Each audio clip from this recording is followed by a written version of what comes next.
2026 અધિક જ્યેષ્ઠ માસ દિવસ 15 પુરુષોત્તમ માસ મહાત્મ્ય કથા 15 બોળી ભરવાડની કથા મંગલાચરણ ઓમ શ્રી ગણેશાય નમઃ ઓમ નમો ભગવતે વાસુદેવાય ઓમ શ્રી પુરુષોત્તમાય નમઃ જય શ્રી કૃષ્ણ પુરુષોત્તમ માસ ભગવાન શ્રીહરિને અત્યંત પ્રિય માસ છે.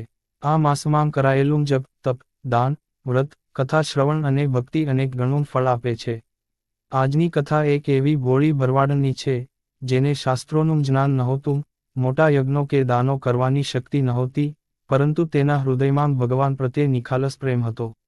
એ જ પ્રેમે તેને ભગવાનના ચરણોમાં પહોંચાડી દીધી. બોળી ભરવાડની કથા પ્રાચીન સમયમાં એક સુંદર ગામ હતું. ગામની આસપાસ હરિયાળા ખેતરો, નદી અને ગાયોના ઝુંડોથી ભરેલા ગોચર હતા.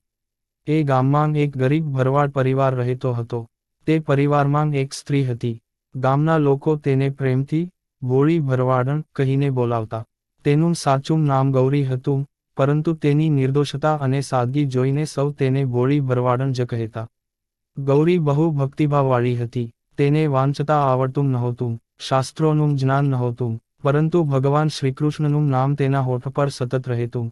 સવારે ઉઠે ત્યારે જય શ્રી કૃષ્ણ, ગાયો દોહે ત્યારે જય શ્રી કૃષ્ણ, રોટલા બનાવે ત્યારે જય શ્રી કૃષ્ણ, સૂવા જાય ત્યારે જય શ્રી કૃષ્ણ, એમ તેનો આખો દિવસ ભગવાનના નામમાં જ પસાર થતો. ગરીબી છતાં સંતોષ. ગૌરી અને તેનો પતિ ગાયો ચરાવીને જીવન નિર્વાહ કરતા. ઘરમાં સંપત્તિ નહોતી, કાચું મકાન હતું, વસ્ત્રો પણ સામાન્ય હતા, પરંતુ મનમાં સંતોષ હતો.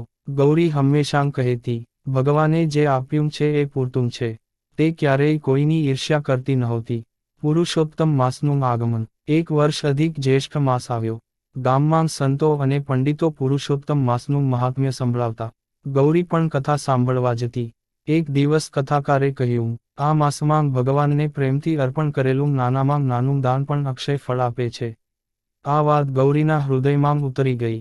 તે વિચારવા લાગી, મારી પાસે તો ધન નથી, હું શું અર્પણ કરું? ભગવાન માટે દૂધ. ગૌરી પાસે ઘણી ગાયો હતી. એક દિવસ તેણે વિચાર્યું, હું દરરોજ મારી શ્રેષ્ઠ ગાયનું થોડું દૂધ ભગવાનને અર્પણ કરીશ. બીજે દિવસે વહેલી સવારે ગાય દોહી, સ્વચ્છ માટલામાં દૂધ ભર્યું, નદી કિનારે આવેલા શ્રીકૃષ્ણના મંદિરે પહોંચી. તેને વિધિ આવડતી નહોતી, મંત્ર આવડતા નહોતા. તેણે માત્ર પ્રેમથી કહ્યું, હે કાનુડા, આ દૂધ તમારું છે, અને દૂધ અર્પણ કરી દીધું. લોકોની મજાક. મંદિરના કેટલાક લોકો હસવા લાગ્યા. કોઈ બોલ્યું, આને પૂજા પણ આવડતી નથી. બીજાએ કહ્યું, મંત્ર વગર ભગવાન ક્યાં પ્રસન્ન થાય? ગૌરી શાંત રહી. તે બોલી, મને કશું આવડતું નથી, હું તો ભગવાનને મારા ઘરના મહેમાન માનીને દૂધ આપું છું. લોકો વધુ હસ્યા, પરંતુ ભગવાન હસ્યા નહીં. ભગવાન તો તેના પ્રેમ પર પ્રસન્ન થયા. દૈનિક સેવા. દરરોજ ગૌરી દૂધ લઈને આવતી, પ્રેમથી ભગવાનને અર્પણ કરતી, પછી થોડો સમય ભજન કરતી. રાધે કૃષ્ણ ગોવિંદ ગોપાલ એમ ગાતી. તેના સ્વરમાં સંગીતની તાલીમ નહોતી, પણ ભક્તિની મધુરતા હતી. પરીક્ષા. ભગવાન જ્યારે ભક્ત પર પ્રસન્ન થાય છે ત્યારે તેની પરીક્ષા પણ લે છે. એક દિવસ ગૌરીની સૌથી સારી ગાય બીમાર પડી. દૂધ મળવાનું બંધ થઈ ગયું. ઘરમાં મુશ્કેલી આવી. પતિએ કહ્યું, હવે મંદિર માટે દૂધ આપવાનું બંધ કર. ગૌરી બોલી, ઘરનું કામ ઓછું કરીશ, પણ ભગવાનનું દૂધ બંધ નહીં કરું. ત્યાગ. હવે ઘરમાં દૂધ ઓછું રહેતું, બાળકો માટે પણ ઓછું પડતું. ત્યારે ગૌરી પોતાનો હિસ્સો છોડતી, પરંતુ ભગવાન માટેનું દૂધ બચાવી રાખતી. તે કહેતી, જેના કારણે બધું મળ્યું છે, તેને જ ભૂલી જઈએ તો શું અર્થ? અજાણી મુલાકાત. એક દિવસ સાંજે વરસાદ પડી રહ્યો હતો. ગૌરી ઘરે હતી, ત્યારે એક વૃદ્ધ સાધુ તેના દ્વારે આવ્યા.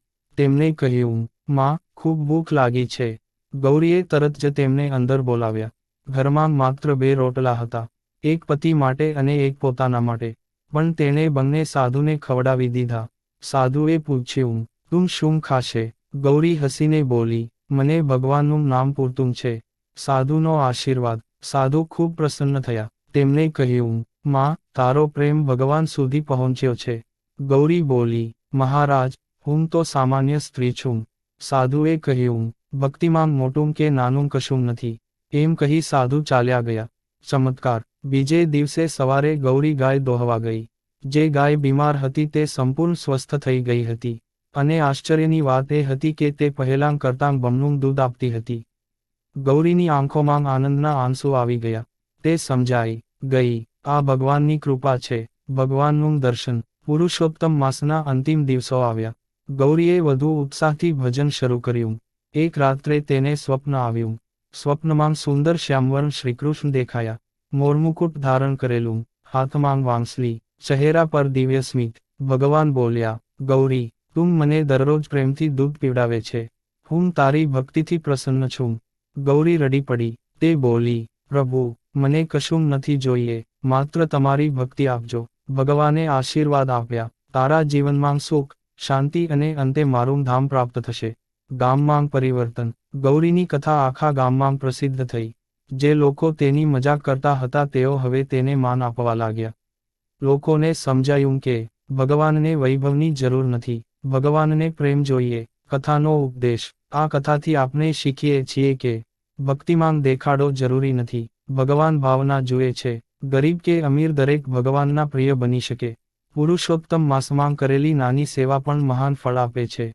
નિસ્વાર્થ પ્રેમ ભગવાનને ઝડપથી પ્રસન્ન કરે છે. દાન કરતાં ભાવનું મહત્વ વધારે છે. ભગવાન ભક્તની પરીક્ષા લે છે, પરંતુ અંતે કૃપા જરૂર કરે છે.